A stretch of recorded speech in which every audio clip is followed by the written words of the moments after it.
So the heavens might open up on me any second. I'm sitting outside my house right now. It's late at night. I just wanted to get through this because I want to make sure that daily I am committed to this video blog. We're on Genesis 13 now. That's where we are. And we're seeing that Abram and his nephew Lot, they're very rich. They're very rich. They have all these herds. They have all these cattle. Abram seems to be a very wealthy man. He's got a lot of gold.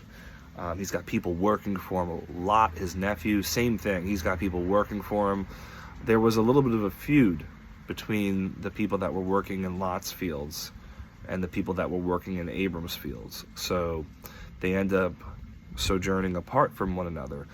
Lot journeys to the east, whereas Abram stays in that land of Canaan. And if you're not familiar, the land of Canaan, when you're reading about it in the ancient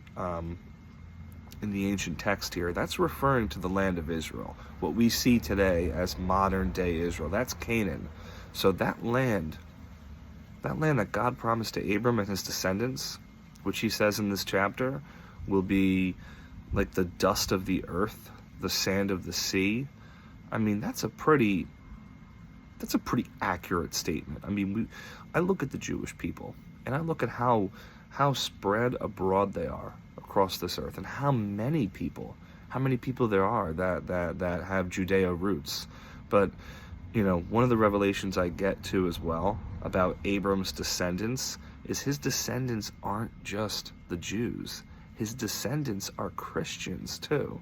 The folks that have placed their faith in God and have placed their faith in Jesus Christ.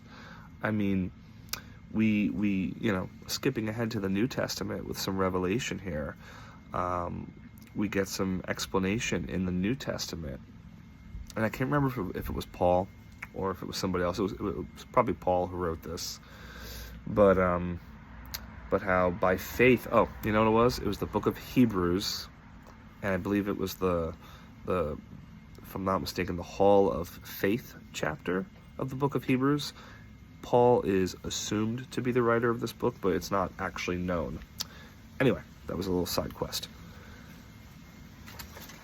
Essentially, we learn that we as Christians are descendants of Abram because of our faith. Just like Abram had faith and believed in God, we have faith and believe in God. So his faith was accounted to him for righteousness, just like our faith in Jesus is accounted to us for righteousness too as well. We're grafted in. The Bible says that Christians are grafted in. We're written in to the promise that was promised to Abram and his descendants, which, yes, were the Hebrew people, the Israelites. But when the Jews were preaching Jesus, when those who believed, the disciples, Peter and all them, when they were out preaching the gospel, they had to go to the Gentiles. They had to go to the Gentiles because eventually they had worked their way through the Jews, and whoever believed, and they said, well, who else should we preach to? Let's preach to the Gentiles too as well, because salvation is for them as well, and that was God's will at the end of the day. So,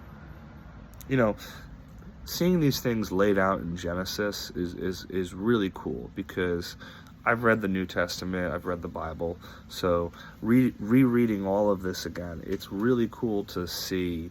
It's like watching a movie again. Like if you've watched a movie before, watching it a second, a third, a fourth time, and then getting to go back and see things that you were, that right there. Like that's kind of what this is for me, reading Genesis again. It's like, the descendants. He's making these promises to Abram's descendants. And, he's saying, this is the land I'm going to give you. This is the land. It's quite amazing. I kind of feel like I kind of should get a birthright trip. Maybe that's too much, but I should get a birthright trip to Israel as well.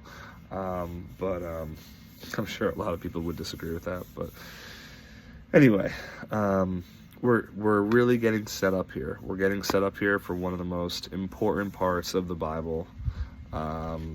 So we see Abram, he's in the land of Canaan, he's building altars, he's calling upon the name of the Lord, and he's got a relationship with God. He's really building his relationship with God here.